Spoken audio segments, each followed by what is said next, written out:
Bien sûr, vous vous présentez. Oui. Vous Bonjour. vous présentez et vous essayez d'être le plus bref possible. Voilà, Enfin bon. je suis dermatologue libérale, je suis aussi membre du bureau de l'URML des Pays de Loire et je voulais vous parler des freins justement à l'innovation au niveau de la médecine libérale. Alors les freins sont surtout aussi pas seulement d'ordre économique mais aussi juridique et par nos assurances professionnelles. Je vais vous donner 3 exemples. Lorsque j'ai voulu m'installer, moi, libérale, dans un hôpital public en 2005, on m'a dit qu'il y a un vide juridique et que ce n'était pas possible. Il a fallu faire une étude juridique qui a coûté 3 000 €. Heureusement, ce n'est pas moi qui l'ai financé, c'est l'hôpital qui a financé. Mais voilà, pour vous dire un premier exemple. Autre exemple, actuellement, étant donné que je suis près de la Vendée, dans un désert médical, je voulais engager une infirmière pour déléguer une partie de mes actes. On m'a dit que les actes que je voulais lui faire, que ce n'est pas possible, je ne serais pas assurée par mon assurance professionnelle. Elle ne peut pas faire d'épilation électrique, elle ne peut pas faire de cryothérapie des verrues que je ne peux plus voir, elle ne peut pas faire de photothérapie dynamique pour les cancers. Donc plein de choses où je vais être hors la loi. Troisième exemple... C'est l'ordre qui bloque.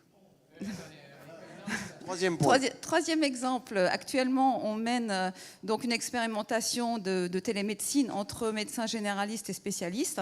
À mon avis, la problématique est déjà révolue, on est déjà à un stade au-delà, parce qu'en fin de compte, il faudrait ouvrir ça à toute la patientèle, c'est-à-dire créer carrément une plateforme de régulation des rendez-vous, comme un centre 15, ouvert aux patients également, non seulement aux médecins généralistes, mais aux patients, parce que nous recevons régulièrement sur nos boîtes mail des photos à traiter de nos patients, où normalement, juridiquement, on reçoit des photos sur nos mails non sécurisés. C'est pas du tout encadré juridiquement. Il faudrait carrément une plateforme où éventuellement il y aurait des médecins retraités qui pourraient participer à faire fonctionner ces plateformes avec des systèmes d'agenda en ligne où on aurait accès à plusieurs agendas de plusieurs médecins et on pourrait réguler toutes les arrivées, toutes les demandes. Donc il faut déjà aller à un stade au-delà de la télémédecine comme elle est conçue actuellement. Philippe, je pense que la troisième question, on va peut-être la garder pour la table ronde d'après parce qu'on est vraiment dans l'innovation et dans les systèmes d'information. Mais bon, Frédéric. Mais là, on a un exemple typique de ça. Alors d'abord, je suis désolé de casser un peu la consensualité parce qu'il y a toujours dans ces réunions où on donne... Mais vous voyez qu'il y a deux visions. Notre système de santé, encore une fois, il va mal, il va très mal, parce que, encore une fois, il est inadapté, l'environnement a changé. On n'est pas tous d'accord. Bon. Mais ça, il faut déjà être d'accord sur le diagnostic. Bon.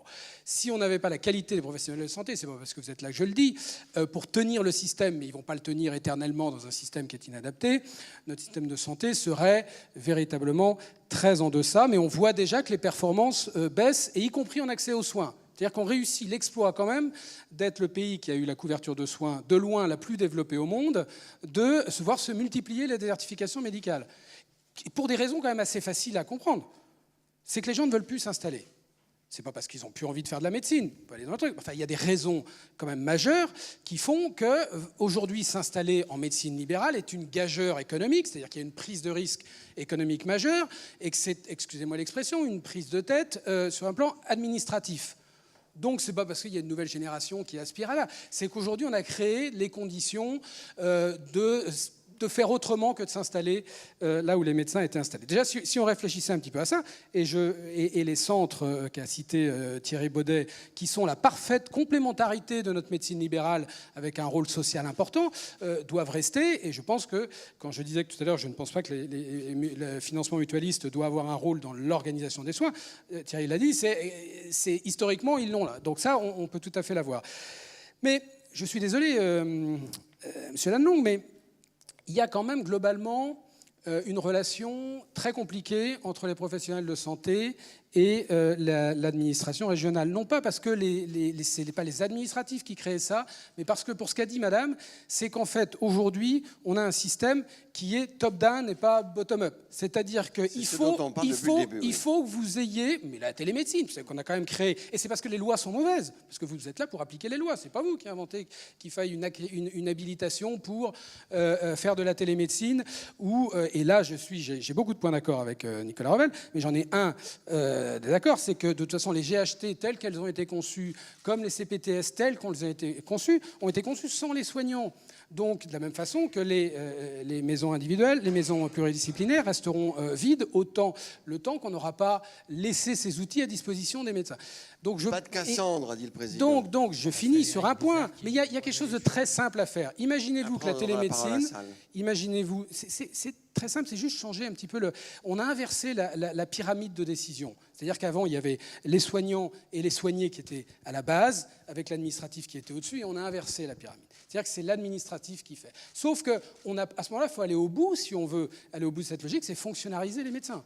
Et à ce moment-là, vous arriverez à un système qui n'aura pas tous les frottements qu'on peut avoir. Sauf que là, on a une médecine libérale qui n'a plus les pouvoirs de décision qu'elle souhaiterait avoir. Or, par définition, c'est... D'accord, c'est important. Jean-Paul Ortis. Jean-Paul. Et après, voilà. Oui, merci Jean-Paul Ortis, SMF. Une remarque et une question. La première remarque, tout le monde a dressé un certain nombre de constats, à la fois sur notre système de santé, sur son financement.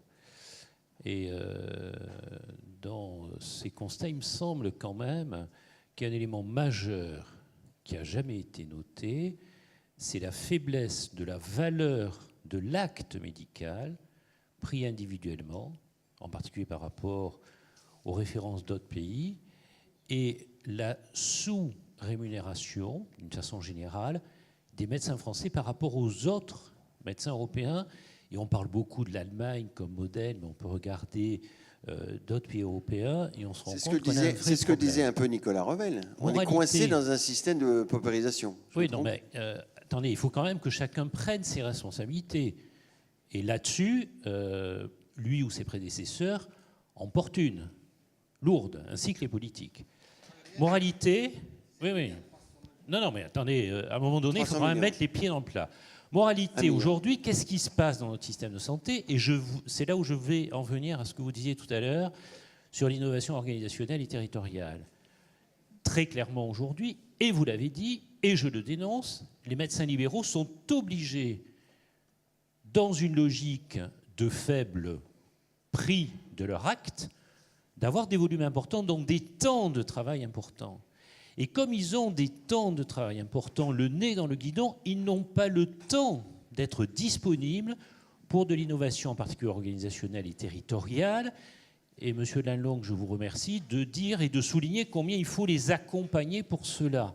Parce qu'effectivement, ce n'est pas notre formation, 2, ce n'est pas notre métier, mais surtout, on n'a pas le temps. On n'a pas le temps parce qu'on ne nous a pas donné les moyens d'avoir ce temps. Alors comment sortir? Est-ce qu'il faut augmenter l'acte ou trouver des budgets pour l'innovation? Ça veut dire que oui, il faut aller vers de l'innovation territoriale. Oui, il faut aller vers de la coordination. Oui, il faut faire de la construction territoriale qui soit basée sur les médecins libéraux de proximité, les médecins traitants et les médecins spécialistes de proximité, parce que c'est comme ça qu'on va éviter un recours coûteux, désordonné à l'hôpital public. Et tout le monde l'a dit, on a un hôpital qui est surdimensionné. Mais cette révolution-là, parce que c'est une véritable révolution organisationnelle, si nous ne sommes pas accompagnés, si nous continuons à être sous-tarifés, nous ne pourrons pas le faire. Et là, vous avez une responsabilité qui me semble, c'est une responsabilité qui n'est pas personnelle, bien évidemment, mais qui est une responsabilité systémique qui me semble lourde à porter. Alors, vous avez tracé une proposition qui, moi, me semble intéressante, qui est celle de cultiver la qualité et la pertinence. Et je pense qu'effectivement, en matière d'organisation du système de santé et en matière de soins, nous sommes aujourd'hui devant un défi que les médecins libéraux sont prêts à relever. Et les médecins libéraux aujourd'hui sont parfaitement conscients de ce défi. Ils sont prêts à s'engager dans la pertinence et dans la qualité. Mais pour cultiver la pertinence et la qualité, nous ne cultiverons pas la vertu si nous n'y trouvons pas un intérêt à agir. Et l'intérêt à agir, il faut le construire, et ça passe par un mot dont personne n'a parlé, c'est la confiance. Or aujourd'hui, ce qu'il manque le plus pour les médecins libéraux, c'est une relation de confiance à construire avec l'ensemble des interlocuteurs. Et moi, je vous pose la question directement, est-ce que oui ou non, vous êtes prêt à aller vers des modes de rémunération cultivant la pertinence et la qualité dans une relation de confiance, c'est-à-dire sans pénalisation, de façon à ce qu'on puisse construire quelque chose ensemble, sans coup de rabot, comme l'a promis la ministre. Ça c'est bien, parce que vous avez défini la confiance. La confiance, c'est pas de pénalité. On a compris, parce qu'en général, on parle de confiance et on voit pas très bien à quoi ça correspond. C'est ce que disait un petit peu Nicolas. Alors, comment sortir de ce système ? Si je reprends l'intervention de Jean-Paul Ortiz, on voit bien le moment un peu difficile où on est, où à la fois vous avez le sentiment sur lequel je ne porte pas d'appréciation de ce que la valeur des actes en France serait inférieure à ce qu'elle est, et avec donc du coup, dès lors, une demande de revalorisation de la valeur de l'acte de base. Et quelque part, vous me donnerez au moins crédit que lors de la dernière négociation de la convention médicale, même si vous ne l'avez pas signée, l'investissement qui a été consacré a été important, 1,3 milliard, ça fait longtemps qu'il n'y avait pas eu un tel investissement sur une nouvelle convention médicale, et que dans cet investissement, la part consacrée à la revalorisation de l'acte, le C, et ensuite l'acte du spécialiste, puisqu'on a revalorisé de 2 € aussi, enfin le C qui est devenu le G, peu importe, l'acte du généraliste. Là, on rentre dans la complexité. Bref. Là. Non, mais c'est valoriser qualité et pertinence. On y a consacré des moyens importants sur ce 1,3 milliard. Il ne faut pas refaire la convention. Attends. Moi, ce que je vous dis, c'est ce que je vous ai dit en creux. Si on devait demain se remettre autour de la table, je vous le dis clairement, pour moi, la priorité ne peut plus être de revaloriser la valeur des actes de base. Parce que ça n'a pas d'impact, à mes yeux, sur l'organisation du système de soins. Comme souvent, je vous le disais, s'il suffisait de revaloriser à coup de milliards la valeur de base des actes, est-ce que cet apport supplémentaire permettrait d'être réinvesti dans des organisations efficientes ? Je ne le pense pas. Attendez. Alors, et donc, je pense qu'il faut que dans les futurs travaux que nous aurons, nous puissions trouver un point qui conjugue des éléments de revalorisation dont je dis que les actes ne sont pas écartés. Je ne vous ai pas dit ce sera que de la ROSP du forfait. Je pense que l'acte est un instrument de rémunération dès lors que on lui donne une finalité qui reconnaît, valorise des éléments d'organisation, de bonne organisation, de pertinence et de qualité. Donc à cette question que vous me posez aujourd'hui, je vous réponds que ce type de piste m'intéresse évidemment et que je serai toujours disponible pour ouvrir ce type de réflexion et d'échange avec vous.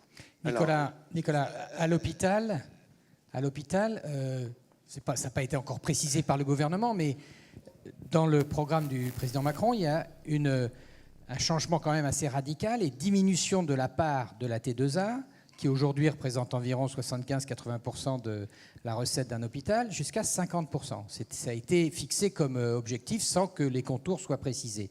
Est-ce que dans la Convention, aujourd'hui c'est quoi ? C'est 85 de l'acte et 15% à peu près d'autres rémunérations ? C'est même moins que ça. Est-ce qu'on peut fixer un... Tout dépend. Si on prend les cotisations, à quoi on raccroche les cotisations, bon, voilà. Oui. Mais je veux dire, hors cotisations, qui sont finalement un complément de rémunération des actes. Oui. Bon. Si on prend uniquement ce qui est fondamentalement forfait, ROSP au sens large, on doit être de mémoire autour de, je dirais, 12% à peu près. Bon. Est-ce qu'on pourrait dire, dans 5 ans, ce sera 20%, par exemple ? Mais encore une fois, comme je l'ai dit, moi, ce qui m'importe, c'est que ce soit du forfait, de la rémunération collective ou de l'acte, on lui donne je dirais, une finalité qui reconnaisse et valorise la qualité. Allez-y. Docteur Gouillou-Beauchamp, le bloc et puis la région Nouvelle-Aquitaine. Spécialiste de vidéo. Hein. En plus. Ma question est pour M. Revel, à propos de son idée d'expérimentation de tarifs prothèse totale de hanche, complications incluses. On a déjà beaucoup de freins à la chirurgie. On a le frein pour les complications du patient. Ce n'est pas facile d'expliquer à un patient qu'on vient d'opérer qu'on va le réopérer parce que ça a raté ou que ça ne s'est pas passé comme on voulait. Si nos explications n'ont pas été suffisantes, on a le deuxième frein, c'est l'avocat du patient. Parce qu'à ce moment-là, il va éventuellement porter plainte ou faire une procédure, donc on aura l'avocat. Puis le troisième frein qu'on a derrière, c'est notre assureur qui va nous dire « Ah ben une complication, moi ça me coûte des sous, donc ton contrat d'assurance, il était à 100, maintenant il va passer à 150 l'année prochaine. » Ça fait quand même 3 freins qui sont importants. Si vous ajoutez un 4e frein tarifaire, c'est-à-dire l'opération complication incluse, moi je vais vous dire très bien ce qui va arriver. Toutes les opérations qui sont un peu à risque, on ne les fera plus. On ne les fera plus au moins en privé. Parce que les complications à l'hôpital, ça n'a pas les mêmes conséquences pour le praticien qu'en privé. Moi j'ai fait parfois des reprises un peu acrobatiques. Je me souviens il n'y a pas longtemps, il y a 2 mois, on m'envoie une patiente pour une reprise de hanche à 85 ans. Je dis bon, 85 ans, reprise de hanche, pas de problème. Mais elle a eu 3 cancers. Ah, 3 cancers. Bon, d'accord, on peut y aller. Mais elle est sous chimiothérapie. Ah, elle est sous chimiothérapie. Mais t'inquiète pas, on peut interrompre la chimiothérapie pendant 15 jours s'il faut. Cette patiente que j'ai opérée, avec votre système, jamais je n'y toucherai. Je l'enverrai directement au CHU et vous allez participer avec ce système à une sorte de désertification de la chirurgie un tant soit peu complexe dans pas mal d'endroits pour réunir ces pathologies sur des grands centres. C'est-à-dire qu'on ne peut pas assumer un risque tarifaire en plus des autres. Ça fait trop. Et en chirurgie, on a déjà suffisamment de freins comme ça. Hein, Mais et juste la, un mot, quand la même, chirurgie pour n'est que- plus choisie aux ECN. Très rapidement, Un je mot, l'ai et dit, puis dans les réflexions que nous avons, il va de soi Jean-Paul d'abord Hamon. que nous revalorisons le tarif de la première intervention. Donc, quelque part, en termes de modèle économique global, c'est totalement neutre. Mais évidemment, nous faisons que ce supplément de rémunération soit totalement modulé en fonction de la situation médicale du patient et qu'un patient lourd avec un très fort risque de réintervention donne lieu à une majoration de la première intervention très importante. Donc évidemment qu'on est sensible au biais de sélection et aux risques que vous soulevez. Alors Jean-Paul Hamon. Oui, monsieur le directeur, vous disiez tout à l'heure que vous ne vouliez pas augmenter les actes, mais ça nous va très bien. Si vous augmentez, si vous nous faites un forfait structure qui sera garant de qualité et de continuité des soins. Et ça n'est pas rien, parce que si le médecin travaille dans davantage de confort, j'en parlais récemment avec une dermatologue de mon syndicat, je lui dis, si toi tu avais une assistante médicale qui te permette de travailler dans de bonnes conditions, mais elle me dit, mais moi j'ai plus de problème de délai de rendez-vous, je peux voir 5 ou 10 patients de plus par jour, je travaille dans d'autres conditions. Si vous permettez, et quand vous dites que vous ne voulez pas investir 5 milliards sur la médecine libérale, vous avez tort. Vous avez tort, monsieur le directeur, parce que vous auriez un retour sur investissement massif. C'est le coût exact du forfait structure. Allons-y. J'ai entendu un candidat à la présidence dire qu'il fallait faire la révolution, mais qu'on ne ferait pas la révolution avec les mêmes hommes et qui ont forcément les mêmes idées. Mais là, allons-y, monsieur le directeur. Investissons dans la médecine libérale, faisons un forfait structure, permettons aux médecins libéraux de travailler dans des conditions correctes, et je peux vous dire que les délais de rendez-vous vont se réduire. Et que les gens seront bien soignés. Alors, pourquoi vous êtes réticent sur le forfait structure, Nicolas Revel? On sent que vous êtes réticent. D'abord, j'ai dit, si on devait investir 5 milliards sans rien changer à l'organisation et au mode de rémunération, est-ce que En ce faisant serait un efficace? forfait J'ai structure. répondu non. Bon, si j'avais 5 milliards, on me disait, voilà, il y a 5 milliards, il faut les investir, je serais ravi de les investir, mais pas n'importe comment. Le forfait structure, Jean-Paul Hamon, moi j'en suis très fier du forfait structure, surtout quand on lit. Attendez, le montant va passer normalement de 100 millions à 250 millions d'euros. Ça suppose d'ailleurs un petit calage en cours avec les complémentaires sur lesquels nous travaillons et sur lesquels, moi, pour la part, Les complémentaires les ne travaux veulent pas, c'est ça. sont en cours et on verra bien, mais je pense que les travaux sont, je dirais, sérieux. Bon. Si, au-delà du montant, pourquoi je suis fier du forfait structure, c'est que ce forfait structure, il comprend des choses très intéressantes. C'est très en son limité sein. pour l'instant, 250 Oui, millions. Bien sûr, mais ce qui m'importe, c'est de regarder ce qu'on a mis dedans. Et ce qu'on a mis dedans me semble être des éléments structurants. Donc, investir plus sur le forfait structure, là pour le coup, dès lors que les moyens sont au rendez-vous, vous me trouverez moi-même au rendez-vous. Madame. Nicole Cochelin, dermatologue. Excusez-moi, monsieur, vous allez répondre aussi, monsieur Bizarre, parce que moi, c'est monsieur Baudet qui m'a interpellée, parce qu'en fait, On n'a pas entendu qui vous étiez pour lui. Moi, je suis Nicole Cochelin, dermatologue, secrétaire générale de l'URPS Bretagne et FMF.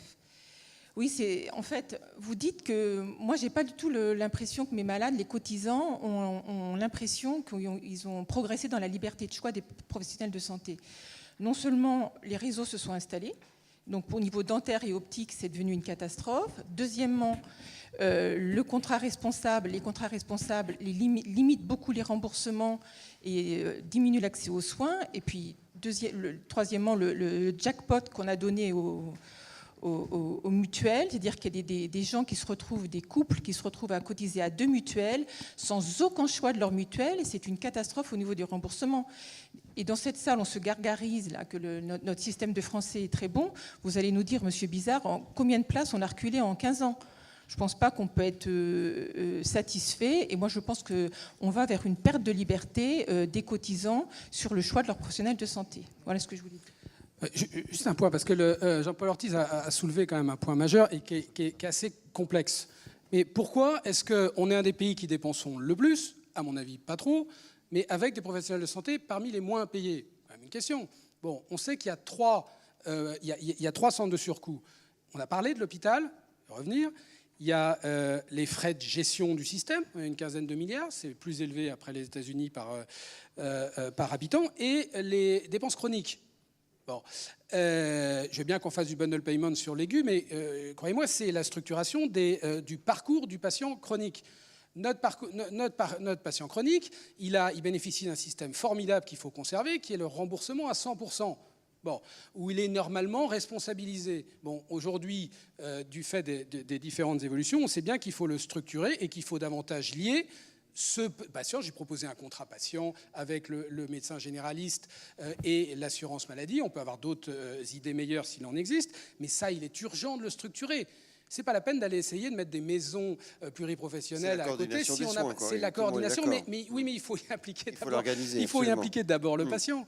Bon, l'hôpital, on a jugé utile d'arrêter la convergence tarifaire. C'est-à-dire qu'on considère qu'il y a un secteur public que je défends, et je pense qu'il est à 75% dans l'activité, il n'y a pas de raison qu'il ne le reste pas, mais qu'on considère qu'il n'a pas de raison d'être plus productif malgré le développement de l'ambulatoire. Et puis il y a un secteur privé qui, lui, doit continuellement être davantage productif. Je pense que c'est une erreur avant tout pour le secteur public. Donc on soviétise quelque part l'hospitalisation publique aux dépens des professionnels de santé qui travaillent. Ils ne sont pas mieux payés que vous, ils se plaignent aussi, que ce soit les infirmières, les aides-soignantes ou les médecins. Il faut juste comprendre, dernier point sur les médecins libéraux, on ne peut pas demander, c'est comme la plus belle fille du monde, elle peut donner que ce qu'elle a. L'assurance maladie, elle a ses contraintes. Elle ne pourra pas revaloriser les actes sans que vous lui apportiez des solutions. On a vu d'organisation des soins, ça, il faut aussi que l'État, enfin l'organisation des parcours, il faut que la loi s'en mêle, mais aussi en régulation de ce que Jean-Paul parlait tout à l'heure. Je ne parle pas de pertinence, je parle de qualité, parce que la pertinence, c'est qu'une conséquence de la qualité, de l'absence de qualité ou pas. Mais c'est cette régulation de la qualité. C'est à vous de l'apporter. Et tant que je pense que les professionnels ne l'apporteront pas avec suffisamment de crédit à l'assurance maladie, ça va être compliqué de sortir de cette logique de volume. Voilà. Alors, Thierry Baudet. Un mot sur ce que vous avez appelé les réseaux. Alors là, c'est un point... Attention, les réseaux, c'est un gros mot ici. Je sais, c'est vous qui l'avez utilisé. C'est un point d'ailleurs de désaccord avec Frédéric Bizarre. On a des points d'accord, on a des points de désaccord. Moi, je ne confonds pas du tout la question, par exemple, des opticiens, de l'optique, et la question des chirurgiens dentistes ou des médecins. Alors, je vais vous dire, c'est notre point de désaccord. En optique, j'assume l'idée de réseau. Je vais vous dire pourquoi. Nous aussi. Globalement, on a à peu près autant de magasins d'optique dans notre pays qu'aux États-Unis, ce qui fait que chaque fois que nous, on rembourse, on se demande si on rembourse le magasin d'optique ou l'équipement. Par ailleurs, quand vous avez, si vous voulez, un grand opticien qui vous explique que la deuxième paire est à 1 euro, vous vous dites que la première, celle dont votre adhérent a besoin, vous n'êtes pas sûr de l'avoir payée au juste prix. Alors, à partir de simples éléments comme cela, moi, je suis tout à fait tranquille. On est le financeur premier, principal et quasi exclusif. C'est tout à fait normal qu'on s'engage dans des dispositifs comme cela et on a bien l'intention de les amplifier parce que c'est dans l'intérêt des Français. Les chirurgiens dentistes ou les médecins, c'est pas du tout la même histoire. Moi, je ne parle jamais de réseau. Alors, je vais vous donner une expérience concrète. Il se trouve que je viens d'une mutuelle qui avait passé un accord avec des chirurgiens dentistes. On avait, avec la profession, il était question des prothèses. Il y a longtemps, bien avant la négo engagée. On avait discuté des prothèses. Avec la profession, la profession avait établi, j'allais dire, les soins qui devaient être pris en charge, avait établi un tarif plafond et on avait même décidé des clauses de revoyure, des moments où on se reverrait pour faire évoluer la tarification. On a passé cet accord avec le syndicat en question. L'accord, il ne s'est pas imposé aux chirurgiens-dentistes. Individuellement, les chirurgiens-dentistes s'y sont ou pas inscrits. Eh ben moi, ça me paraît, si vous voulez, ça a une voix tout à fait intéressante. Et quand je vous entends là dans la discussion telle qu'elle s'est engagée, je trouve que c'est quand même très révélateur de ce qui se passe. Finalement, vous êtes dans un jeu de rôle. Vous vous connaissez énormément avec Nicolas et ses prédécesseurs. Vous êtes dans un face-à-face, vous connaissez parfaitement. Et d'ailleurs, Nicolas, avec qui on bosse bien par ailleurs, c'est marrant, chaque fois que Nicolas, vous avez parlé de la Convention, vous dites l'assurance maladie au sens AMO et les syndicats professionnels. Ça montre quoi? Ça montre que certes, il existe une OCAM, les complémentaires, mais qu'en réalité, c'est un théâtre.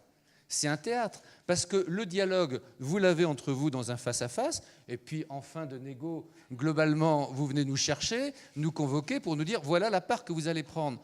Ben, moi, je pense que vous vous enfermez dans un dispositif et que vous auriez intérêt à réfléchir à l'acteur que nous sommes, les complémentaires, parce que le système, il a besoin de souplesse, parce que la médecine libérale, elle a besoin de souplesse. Et l'acteur que nous sommes, si vous dialoguiez un peu plus régulièrement avec nous, je suis sûr qu'on pourrait faire bouger les lignes positivement. Ce que je dis là, ce n'est pas du tout un discours anti-convention nationale ou anti-sécu. Je pense que vous auriez intérêt, que le système aurait intérêt à davantage mobiliser les complémentaires. Thierry Baudet, on aime bien quand vous fâchez. Non, Attendez. Est-ce que vous allez participer au forfait structure et aux négociations? Mais le forfait, vous savez, le forfait patientèle, on est en train de faire un travail avec Nicolas, avec la CNAM. Je pense que ça devrait nous amener à la signer. C'est ce que je souhaite, la convention médicale qu'on n'a pas signée. Mais écoutez, c'est quand même révélateur du monde de fou dans lequel on est. Ce forfait, ce n'était pas Nicolas à l'époque, il a été imaginé, les mutuelles sont taxées, il vous est versé, vous ne savez même pas que les complémentaires y contribuent. Bah, écoutez, on ne veut pas être enfermé dans un dispositif comme ça. Après, vous avez Frédéric Bizarre qui vous dit vos coûts de gestion ils sont élevés, notamment dans nos coûts de gestion. Il y a ces forfaits qu'on paie à la CNAM, et y compris après, quand on regarde les dépenses de santé, c'est mis au crédit de la CNAM et pas des complémentaires. Bon, à un moment donné, il faut que ça s'arrête un peu tout ça. On aime bien Thierry Baudet quand vous fâchez un peu. Bon, Alors, Philippe, attends, Philippe, j'ai cinq demandes de parole, donc on a un petit problème. On va le faire, mais bon, je vais être rapide. 40 secondes chacun. Je vais être rapide. On va y arriver. Réponse, on va prendre les questions, les commentaires. Allez-y, on va prendre les questions les unes après les autres. Nicolas Motadi, je suis médecin généraliste, je suis président de l'Union régionale des médecins libéraux de Bretagne. Une remarque et une question. La remarque pour dire que le diagnostic, en tant que médecin, si je ne fais pas un bon diagnostic, le traitement ne sera pas bon. Donc sur le diagnostic, je pense qu'on est d'accord, enfin moi en tout cas je suis très d'accord avec le diagnostic de Frédéric Bizarre. On a probablement un bon système de santé, mais qui n'est plus adapté au cadre. Et tant qu'on n'aura pas compris ça, on n'avancera pas. La deuxième chose, c'était pour répondre à M. Revel sur l'innovation, la qualité.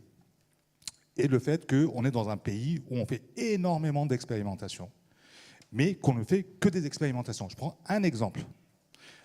Et Dieu sait que le monde libéral est très fertile en termes de solutions. Il s'adapte énormément et on n'est pas suivi. Exemple, groupe qualité. 2001, l'Union régionale des médecins libéraux met en avant les groupes qualité qui étaient un concept de mettre en place la qualité des soins autour d'une évaluation collective dans un territoire. On approchait déjà la notion de territoire de santé et on se projetait sur le fait que parce que ces médecins sont capables de travailler ensemble et mettre en avant la qualité des soins, demain, ils puissent se projeter dans autre chose qui était de l'organisationnel. On est venu voir plus de 100 fois à la CNAM avec un projet qui a été évalué 4 fois, qui a été déporté dans d'autres régions, parce qu'aujourd'hui, on est 6 régions en France à faire ça. On est depuis 2001, on est 2017. Depuis 16 ans, on est toujours sur un mode expérimental, sur des fonds FIR, et on a de plus en plus de demandes et on ne peut pas répondre. Expliquez-moi pourquoi. Alors, une autre question, commentaire. Benoît. Oui, on continue. Non, mais la réponse est que le temps ancien est fini. La réponse est qu'on ne sait pas rémunérer ce genre de choses. La réponse qui est intéressante, c'est que aujourd'hui, la CNAM, vous pouvez venir la voir 20 fois, 30 fois, 50 fois, 100 fois. On n'a pas d'outils de financement qui nous permettent d'apporter un financement à ce type d'objet. Le FIR, lui, a cette souplesse qui permet de le faire. Donc il faut augmenter le FIR. Mais le FIR, il est saturé très rapidement. Et donc les ARS n'ont pas la capacité de suivre. Si déjà Christophe n'avait pas les soutiens structurels aux hôpitaux. D'où le fait que je pense que nous avons besoin de rendre nos instruments de financement beaucoup plus souples pour pouvoir justement prendre dans un financement national des choses qui ne soient pas la CCAM, la NGAP et des rémunérations telles qu'on les connaît. Il va falloir nous doter d'une capacité de financement au-delà du classique. Voilà. Sans quoi nous serons toujours dans l'expérimentation sans fin. Il reviendra sans doute. Question courte, réponse courte. Allez. Roland Rabérin, donc je suis généraliste au Puy-en-Velay en Haute-Loire et vice-président de l'URPS Auvergne-Rhône-Alpes. Alors je vais vous soumettre un cas très pratico-pratique. J'ai bien entendu qu'il y a un vrai besoin en médecine libérale et notamment en médecine générale d'organiser la profession et qu'il y a un vrai enjeu pour nous demain qui est la réponse aux demandes de soins non programmés, notamment en journée. Et ça, c'est un vrai défi. Moi, dans mon secteur, je suis en train d'essayer de mettre en place des outils à la fois de planning partagé et de secrétariat partagé qui vont permettre d'organiser les médecins sur un secteur en les regroupant et en plus en essayant d'intégrer des médecins remplaçants, des médecins à ça se passe, d'étoffer les effectifs dans un secteur où la démographie est un peu difficile. Et je pense que si les choses fonctionnent bien, on peut être en situation de garantir une réponse aux demandes de soins non programmés, et ceci sur tous les horaires d'ouverture dits normaux des cabinets, donc à l'exclusion des horaires de la PDSA. Bravo. Non, excusez-moi, j'ai pas fini. Non. On me l'a fait pas, celle-là. C'était bien jusqu'à présent. Bon, mais ça va continuer à être très bien. On a quand même un jour et demi pour discuter de tout ça. Bon, le challenge là-dessus, c'est que si je démarre ce projet, je vais le démarrer de façon avec des fonds expérimentaux. Et bon, j'espère que M. Graal étant là, que j'aurai le soutien de mon ARS, et puis je pense peut-être d'autres partenaires. Mais évidemment que l'expérimentation, ça va durer 1 an, 2 ans, peut-être 3 ans. Et puis qu'après, si on veut et si on prouve que les choses fonctionnent, et si on prouve en plus que notre système diminuera le nombre de passages dans les services d'urgence, donc qui va donc générer des économies à ce niveau-là, le challenge derrière, c'est de savoir comment on pérennise les choses. On les tend, mais donc les fonds expérimentaux qui permettront de démarrer les choses, après, il faut que je passe sur des fonds pérennes. Alors pour moi, évidemment, l'outil idéal, c'est le forfait structure. Donc la question que je pose, c'est est-ce que je suis suicidaire de me lancer là-dedans, ou est-ce que M. Revel et M. Baudet sont capables de me dire aujourd'hui banco? Banco.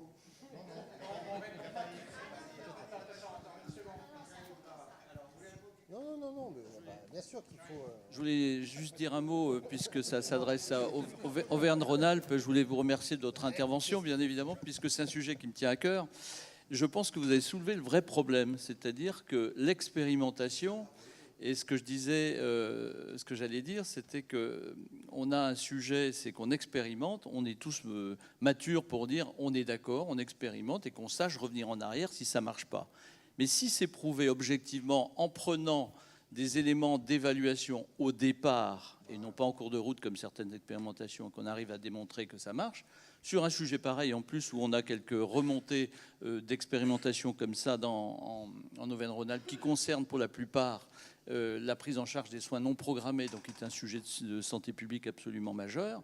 Je pense, et vous avez raison, c'est qu'il faut qu'on trouve les moyens, et il n'y a pas de raison de ne pas les trouver, pour amplifier le sujet une fois qu'on a prouvé que ça marche. Et moi, je suis parfaitement favorable, en attendant des mesures éventuellement sur un sujet qui a montré objectivement que ça répond aux besoins de la population, que les médecins s'engagent et que ça diminue objectivement le passage dans les services d'urgence et donc des forfaits là de dépenses structurelles pour les hôpitaux, moi je suis prêt parfaitement à suivre sur le FIR dès lors qu'on a prouvé que ça marche, tout en sachant, et je voulais élargir un peu le débat, c'est que je suis complètement d'accord avec l'idée qu'il faut expérimenter, qu'il faut innover, mais il faut qu'on soit mature pour dire on essaye, c'est normal, et quand ça ne marche pas, qu'on sache arrêter tout simplement, et sur des bases d'évaluation initiale qui soient bien claires, et pas des usines à gaz, des choses simples qui répondent aux besoins.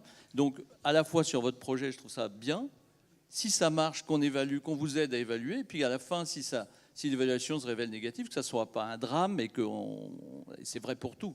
Donc c'était ça que je voulais préciser. Patrick Carlioz, Le Bloc, URPS Rhône-Alpes. On parle beaucoup d'innovation, vous avez parlé de prévention. La meilleure des préventions, il y a eu 2 préventions, une très antique, c'est les vaccinations, et la meilleure des préventions modernes, c'est les soins dentaires. Avec les soins dentaires, on a fait disparaître les rhumatismes articulaires aigus que je voyais au début de mon activité. On a fait disparaître toutes les complications cardiaques, de chirurgie cardiaque, tout ce poids de santé publique. Alors, ces dentistes qui ont fait énormément de travail, ils sont médecins comme nous, la plupart maintenant, ils sont maintenant taxés dans leur activité. Vous avez eu des problèmes récemment avec eux pour leurs honoraires. Alors, j'ai bien peur qu'en nous poussant dans la prévention, quand vous aurez poussé un maximum de médecins dans la prévention, à ce moment-là, au bout d'un moment, vous aurez le même sort que les dentistes, c'est-à-dire de la prévention qui marche, et quand elle marche, après, on vous stoppe.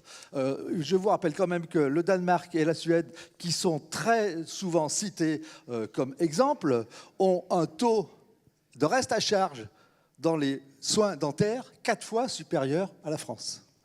D'accord. Alors, on va prendre celui qui a le micro va prendre la parole, et puis après, un mot de conclusion de chacun, parce qu'on a déjà pris un peu de retard. Monsieur, à moins qu'il y en ait quelqu'un qui veuille... Et Patrick, alors on a oublié Patrick. Alors 2. Patrick Bouillot, URPS Bourgogne-Franche-Comté, et aussi président du syndicat national des endocrino-diabétos. Juste une question au président de la mutualité. Si j'ai bien compris, vous nous avez dit, le message que vous nous envoyez, c'est faites-nous confiance, on veut travailler avec vous. Et moi, je vous pose une question. Où en est-on de l'engagement de la mutualité pour les médecins qui signent l'OPTAM, l'ancien contrat d'accès aux soins? Parce que je pense qu'on avait parlé de l'engagement de la mutualité sur ce sujet, et on l'attend toujours. Donc voilà un signe fort qui nous permettrait de dire, eh bien oui, on peut avoir confiance dans la mutualité. Voilà. Et puis une deuxième question à M. Revel. En tant qu'endocrino, il parle de la diversité des modes de rémunération. Et donc, je lui demande où en est-on de la ROSP des endocrinos, parce qu'on y travaille depuis 4 ans. Donc, voilà. C'était pour dire que c'est pour dire qu'il faut avoir de la patience quand même. Le micro à Philippe Bermèche. Après, Philippe Gasset. Est-ce que vous voulez répondre? Non. Oui. Vous conclurez. Chacun aura un mot de conclusion. Philippe Gasset. Patrick. Avec des Philippe, alors. Bonjour, Patrick Gasser, élu de l'URPS Pays de Loire. Je voudrais dire à Frédéric que moi, je savais qu'il y avait un lien fort déjà entre le ministre ou la ministre et le directeur de la CNAM. Il suffit simplement de lire la lettre de mission pour la convention l'année dernière. On comprend tout de suite que tous les jours, ils sont en train de discuter pour savoir quelle va être leur position le lendemain. Donc, ce n'est pas un grand journal qui m'a appris que vous voyez la ministre tous les jours. Tous les lundis. Mais peut-être tous les jours. La confiance, ça fait des années qu'on en parle ici. Elle n'est toujours pas retrouvée.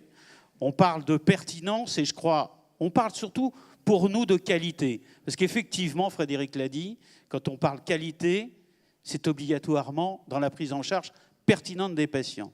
Donc on a probablement tous, et vous l'avez demandé, à faire des efforts. L'hôpital a fait des efforts. J'ai entendu que nous avions encore à faire, nous, beaucoup d'efforts. Nous avons fait des propositions. Toutes n'ont pas été retenues. C'est d'ailleurs pour ça que nous n'avons pas signé. Mais aujourd'hui, nous sommes d'accord pour aller vers la pertinence et la qualité. On nous dit aussi, il va falloir faire quand même, entre guillemets, quelques économies, 4% d'évolution, 2% d'augmentation de l'Ondam, il reste 2%, il va falloir les trouver. Donc il va y avoir un coup de rabot. Alors que le président actuel, si on reprend son programme, a dit à un moment, chose importante, il a dit, il ne faut plus réfléchir en Ondam annuel, mais en ayant un Ondam pluriannuel. Alors, qu'en est-il de cet Ondam pluriannuel? Et est-ce que, lors de la loi de finances que nous allons entreapercevoir bientôt, est-ce qu'il n'y aura pas donc un coup de rabot, mais plutôt faire un pari sur l'avenir en disant on investit? Je rappelle que, en ce qui concerne l'évolution de l'hôpital et son évolution ambulatoire, il y a eu un accompagnement de... On a tous besoin d'aide à l'accompagnement, d'aide au changement. Aujourd'hui, dans le libéral, il n'y en a pas. Et ça, c'est un élément important. Je rappelle qu'il y avait 4 milliards qui étaient prévus pour d'économies pour le virage ambulatoire. Aujourd'hui, les professionnels de santé n'en ont pas vu un. Donc, merci des deux réponses. Ce que je vous propose, c'est que vous répondiez en conclusion, parce qu'on a déjà passé une dernière intervention aux questions de Philippe Vermèche. Philippe Vermèche, donc syndicat des médecins libéraux. Donc il est vrai qu'aujourd'hui, tout le monde s'accorde à dire que la médecine de ville est la plus efficiente, celle qui s'adapte le plus et celle qui coûte le moins cher. Le problème des médecins aujourd'hui est, d'une part, la faiblesse des honoraires, mais surtout la tâche administrative, la surcharge administrative et le temps médical. Alors il y a quand même une volonté politique qui devrait s'afficher, dans le sens où depuis 10 ans, grosso modo, la plupart de l'argent a été déversé sur l'hôpital, voire récemment sur les MSP depuis 5 ans, pour 7 à 9% des médecins libéraux qui y travaillent, alors que tous les autres, les 90% autres médecins libéraux, n'ont pas vu grand-chose, sauf à la rigueur dans la Convention, mais que ça ne concerne pas tout le monde. Et c'est vrai que, pas plus tard qu'il y a 2 mois, il y a quand même c'est pas un décret, je crois que c'est la DGOS qui a signé, notamment sur la télémédecine, où on est en expérimentation avec des 15 € par acte de téléexpertise, et la DGOS donne 28 000 € aux établissements de soins pour 50 actes minimum par an. Donc ça veut dire qu'un acte va monter à 660 €. Donc il y a quand même une grosse différence de traitement entre les établissements de soins et la médecine libérale. Donc il faut une volonté politique pour déverser quand même des avantages sur la médecine libérale si tout le monde veut s'en sortir.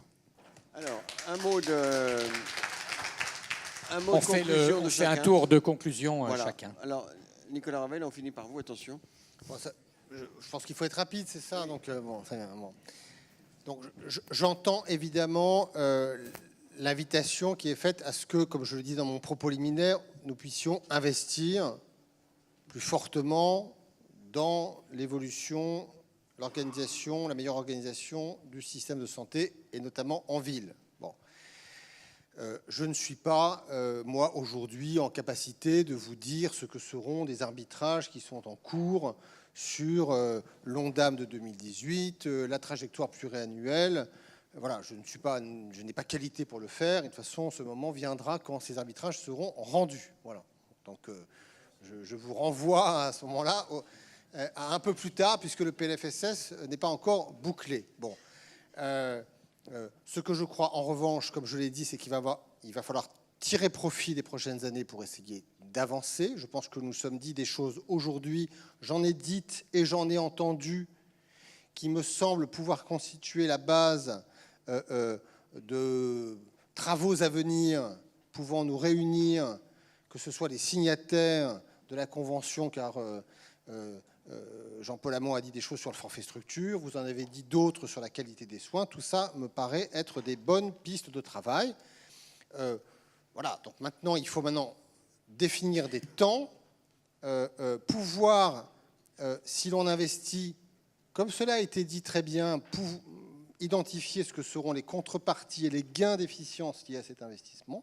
Je pense que les notions de pertinence sont au cœur, car dans les milliards d'économies dont on parle, ces fameux 3 à 4 milliards que l'on fait chaque année, Il y a effectivement des éléments d'économie un peu paramétriques qu'on demande d'ailleurs à l'hôpital sur ses achats comme sur sa masse salariale, que l'on peut demander aussi à certains secteurs en termes de baisse de tarifs. Je pense à la biologie dans le cadre d'un protocole ou la radiologie. Mais il y a aussi beaucoup d'actions, je n'ai pas parlé de l'industrie pharmaceutique qui est quand même un très fort contributeur en termes de baisse de prix, mais il y a évidemment et heureusement des économies que nous devons aller chercher, et c'est déjà le cas, par une amélioration, parce que nous faisons des progrès malgré tout chaque année, sur la pertinence des parcours. Donc il y a déjà cela, nous devons le faire davantage.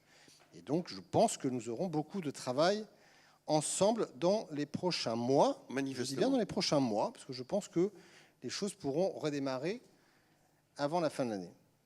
Thierry Baudet, un mot. Oui, un mot sur l'Optam.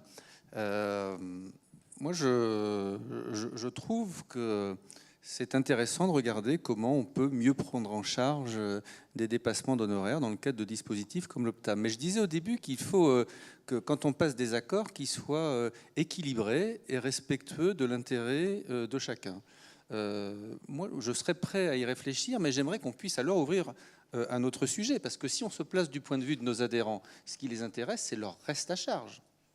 Et donc, il faudrait, à mon sens, qu'on ait la possibilité de prise en charge différenciée dans le cadre de l'Optam, parce que là, on a un effet direct sur le reste à charge de nos adhérents que pour les praticiens hors Optam. Moi, encore une fois, c'est pas toujours à sens unique. Il faut pour ça qu'on puisse un peu regarder peut-être les choses plus largement, mais c'est une piste de travail qui pourrait être intéressante. Moi, ce que je voudrais peut-être simplement dire, c'est que je suis président de la mutualité depuis 1 an. Moi, vous savez, c'est basique, hein, mais on ne fera pas de médecine sans médecin. Nos adhérents, encore une fois, je le redis, quand ils nous confient leurs cotisations, ils veulent pouvoir se soigner. Et moi, je souhaite qu'on puisse construire des relations constructives, régulières et apaisées. Je m'intéresse à l'histoire de la mutualité et j'aurais trouvé un petit texte, c'est très court, des années 50, qui disait ceci: « Médecins et malades doivent pouvoir faire appel à la forme d'exercice de la médecine qui leur convient. Grand sujet de tristesse pour la plupart d'entre nous que d'entretenir avec des praticiens sur le plan personnel les relations les plus amicales et les plus confiantes, mais de buter et d'éprouver les plus grandes difficultés pour aboutir à un accord équitable pour l'ensemble des parties. » Moi, je trouve que ça reste d'une grande modernité, que c'était déjà un sujet qui avait été identifié dans les années 50. C'est un beau sujet pour aujourd'hui et j'espère qu'ensemble, on saura trouver les voies et moyens de progresser dans l'intérêt de vos patients qui sont nos adhérents, de nos adhérents qui sont vos patients. Merci pour votre invitation.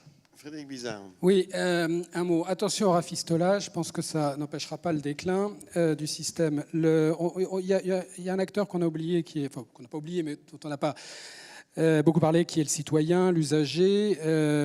C'est lui qui paye toutes les dépenses de santé, hein, via la sécurité sociale, c'est lui qui paye tout, hein, quelle que soit la modalité. Il a choisi un modèle de santé qu'on est en train de changer sans son accord. Il faut l'assumer si on veut changer le modèle de santé, j'en ai parlé tout à l'heure. Deuxièmement, le système de santé, c'est un système de gestion de risque. Il a un risque qui est l'apparition d'une maladie, qui a radicalement changé depuis 20 ans. En gros, on est passé de risque court à risque long. Ça veut dire que la stratégie pour gérer ce risque doit radicalement changer.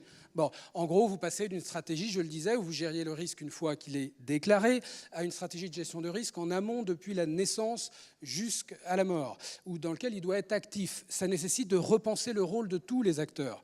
D'accord ? Alors moi, je veux bien qu'on continue par de la confiance et par de la sympathie à dire toi tu fais ça, moi je fais ça, et puis on va pas. Mais je pense qu'il faut repenser l'ensemble du rôle des acteurs. À ce titre, je pense que l'assurance maladie a un rôle sur l'ensemble du cycle de vie en matière de gestion de risque. Je pense que les organismes d'assurance privés ont un rôle en amont.